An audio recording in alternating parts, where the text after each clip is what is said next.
द्रौपदी के अलावा अर्जुन की सुभद्रा, उलूपी और चित्रांगदा नामक 3 और पत्नियां थीं।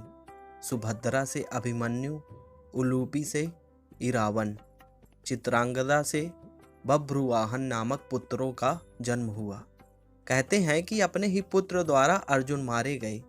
यह कैसे हुआ, इसके पीछे भी एक कथा है। एक दिन महर्षि वेद व्यास और श्री कृष्ण के कहने पर पांडवों ने अश्वमेघ यज्ञ करने का विचार किया। पांडवों ने शुभ मुहूर्त देखकर यज्ञ का शुभारंभ किया और अर्जुन को रक्षक बनाकर घोड़ा छोड़ दिया। यह घोड़ा जहां भी जाता अर्जुन उसके पीछे जाते। अनेक राजाओं ने पांडवों की अधीनता स्वीकार कर ली। वहीं कुछ ने मैत्रीपूर्ण संबंधों के आधार पर पांडवों को कर देने की बात मान ली। वह घोड़ा घूमते घूमते मणिपुर जा पहुंचा। मणिपुर नरेश बभ्रुवाहन ने जब सुना कि मेरे पिता आए हैं, तब वह गणमान्य नागरिकों के साथ बहुत सा धन साथ में लेकर बड़ी विनय के साथ उनके दर्शन के लिए नगर सीमा पर पहुंचा। मणिपुर नरेश को इस प्रकार आया देख अर्जुन ने धर्म का आश्रय लेकर उसका आदर नहीं किया।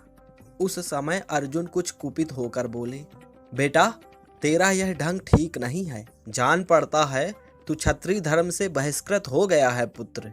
मैं महाराज युधिष्ठिर के यज्ञ संबंधी अश्व की रक्षा करता हुआ तेरे राज्य के भीतर आया हूँ, फिर भी तू मुझसे युद्ध क्यों नहीं करता? क्षत्रियों का धर्म है युद्ध करना। अर्जुन ने क्रोधित होकर कहा, तुझ दुर्बुद्धि को धिक्कार है। तू निश्चय ही क्षत्रिय धर्म से भ्रष्ट हो गया है। तभी तो एक स्त्री की भांति तू यहाँ युद्ध के लिए आए हुए मुझको शांतिपूर्वक साथ लेने के लिए चेष्टा कर रहा है। इस तरह अर्जुन ने अपने पुत्र को बहुत खरी खोटी सुनाई। उस समय अर्जुन की पत्नी नाग कन्या उलूपी भी उस वार्तालाप को सुन रही थी।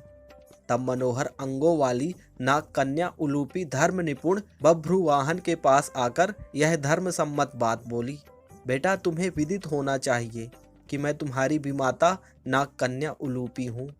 तुम मेरी आज्ञा का पालन करो, इससे तुम्हें महान धर्म की प्राप्ति होगी। तुम्हारे पिता कुरुकुल के श्रेष्ठ वीर और युद्ध के मद से उन्मत्त रहने वाले हैं, अतः इनके साथ अवश्य युद्ध करो।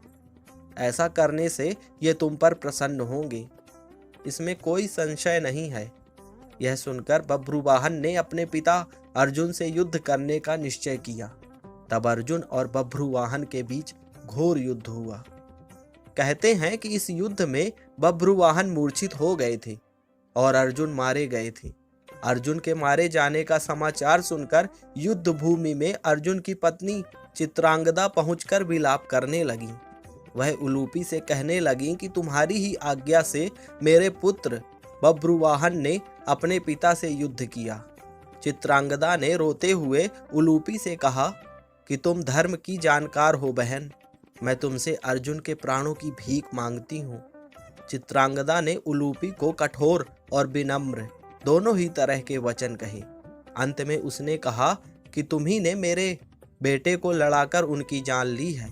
मेरा बेटा भले ही मारा जाए, लेकिन तुम अर्जुन को जीवित करो, अन्यथा मैं भी अपने प्राण त्याग दूंगी।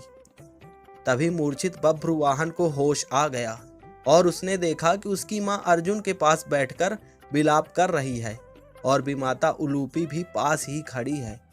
बभ्रुवाहन अपने पिता अर्जुन के समक्ष बैठकर विलाप करने लगा और प्रण लिया कि अब मैं भी इस रणभूमि पर आमरण अनशन कर अपनी देह त्याग दूंगा। पुत्र और मां के विलाप को देख सुनकर उलूपी का हृदय भी पसीज गया और उसने संजीवन मणिका का स्मरण किया। नागों के जीवन की आधारभूत मणि उसके स्मरण करते ही वहां आ गई। तब उन्होंने बभ्रुवाहन से कहा कि बेटा उठो, शोक मत करो। अर्जुन तुम्हारे द्वारा परास्त नहीं हुए हैं, ये मनुष्य मात्र के लिए अजेय हैं। लो, यह दिव्य मणि अपने स्पर्श से सदा मरे हुए सर्पों को जीवित किया करती है। इसे अपने पिता की छाती पर रख दो, इसका स्पर्श होते ही वे जीवित हो जाएंगे। बभ्रुवाहन ने ऐसा ही किया।